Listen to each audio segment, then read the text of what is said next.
Voici l'histoire étonnante et pleine d'émotions d'une petite bonne femme au nom de Passion. Passion était, comme on pourrait le penser, une petite fille pleine d'excitation, comme qui dirait toute feu, toute femme. Elle brûlait d'envie, aux horizons infinis, et c'est bien cela qui la faisait se sentir en vie. À la regarder se mouvoir, on aurait dit un ouragan. À cette époque, un grand désir crépitait dans son intérieur. Elle voulait connaître le secret de l'île du bonheur. Cette île qui, disait-on, apportait douceur et chaleur, où l'on ne connaissait ni peine ni peur. Où était cette île ? Elle n'en avait pas la moindre idée. Mais elle en était passionnée. La voilà qui virevoltait, allait ici et là, questionnant tout ce qu'elle croisait sur le chemin. « Je cherche l'île du bonheur. Savez-vous où elle se trouve ?» Personne ne pouvait lui répondre. De plus, les gens se méfiaient de cette petite bonne femme qui tornadait leur esprit avec sa mouvante énergie. Passion commença à se sentir tremblotante. « Il faut que je la trouve vite, je ne saurais attendre plus longtemps. » Il est vrai que depuis toute petite, ses désirs s'accomplissaient immédiatement. Il faut dire que sa vie était assez passionnante. Elle en avait vu des lieux, des personnes tout à fait étonnantes. Mamie Folie et son eau de vie pétillante, Papy Colère et ses éclairs foudroyants, ou Maman Chocalin et ses croustillances. Mais Passion n'était toujours pas satisfaite. Il y avait toujours cette petite île qui trottait dans sa tête. Finalement, elle obtint une information. Une vieille mère grand qui savait l'emplacement de l'île du bonheur. Selon les légendes, elle y aurait passé quelques douces heures. Elle vivait, disait-on, dans une petite cabane au milieu des bois, et pas n'importe lequel, le bois des temps. Passion y partit en coup de vent.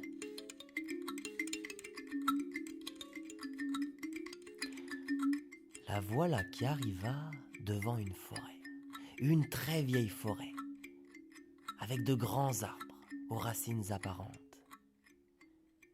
Il y régnait une atmosphère très douce et bienveillante. Mais Passion sentait quelque chose en elle qui brûlait d'impatience. Allons vite trouver cette cabane en bois. Elle commença à s'aventurer, bondissant à travers la forêt. Son sang bouillonnait, elle en était rougeoyante.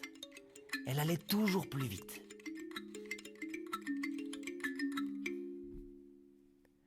Elle ne s'aperçut pas que la forêt s'assombrissait au fur et à mesure de ses pas. Les derniers morceaux de ciel disparurent. Les feuillages de ces vieux arbres recouvraient le dessus de sa tête. Et la lumière du soleil laissa place à son ombre. Une peur se glissa en elle.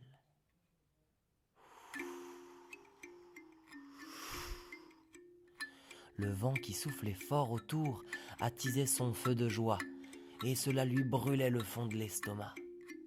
Ce même vent lui faisait tourner la tête. Elle ne savait plus où elle se trouvait. Elle perdait tous ses repères. Le bois des temps devint son labyrinthe de pan. Tout était identique autour d'elle. Elle regarda en arrière pour retrouver le chemin, mais c'en était vain. n'ayant pas observé où ses pas l'emmenaient. À présent, elle ne savait plus par où elle était passée.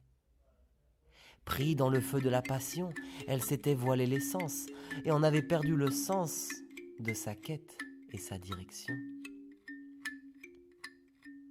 Elle qui nourrissait sa flamme de désirs toujours plus ardents, s'en était aveuglée.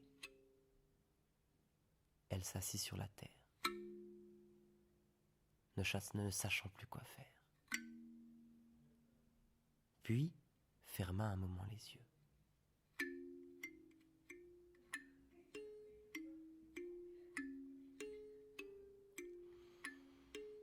Pour la première fois, Passion se posa et se reposa. Elle se sentait lourde, car la voilà qui prenait conscience du poids de ses désirs. Et son dernier était apparemment trop gros, trop lourd à porter. Elle voulait s'y accrocher encore à cette île, son nid d'île. Mais elle en avait perdu le sens et la direction. Elle s'était perdue. Et l'air de rien, la terre peut être bien dure si l'on n'a pas appris à chuter, à se chuter soi-même en apaisanteur d'un silence. Ce silence, si long et si lent pour quelqu'un de la folie des vents. Une grande vague de tristesse la submergea. Passion n'avait jamais ressenti cela. Mais il fallait plonger dans la mer pour être en paix. Et ces immenses vagues intérieures, ne trouvant plus de courant d'être, commencèrent à s'apaiser. Peu à peu, son flot de pensées se calma. Et après la tempête, vint le temps de la calmie. De passion à compassion. C'est alors que se reflétèrent des couleurs sur ses yeux encore mouillés. Lorsque le feu rencontre l'eau, que la pluie se mêle au soleil, voilà qu'apparaît l'arc-en-ciel. Elle ne sut pas pourquoi, mais ces couleurs traçaient, dessinaient un chemin devant elle. Était-ce un mirage? Un miracle? Il n'y a que Rage qui les sépare, et celle-ci venait de prendre l'eau, Rage. Ce coup, Rage remit Passion debout et l'emmena sur la voie de ses lueurs colorées. Elle ne courait plus cette fois. Elle marchait, un petit pas après l'autre.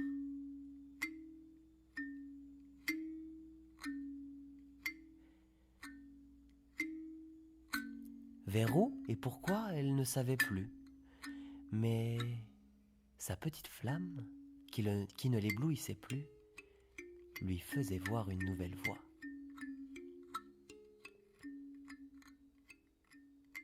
Finalement, elle arriva dans une clairière, au milieu duquel se trouvait une petite cabane en bois.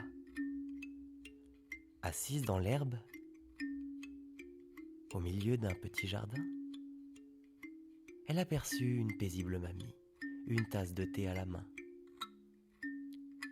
Cette dernière lui fit la même impression que ces grands arbres de la forêt. Un corps d'écorce, avec une sève de sérénité.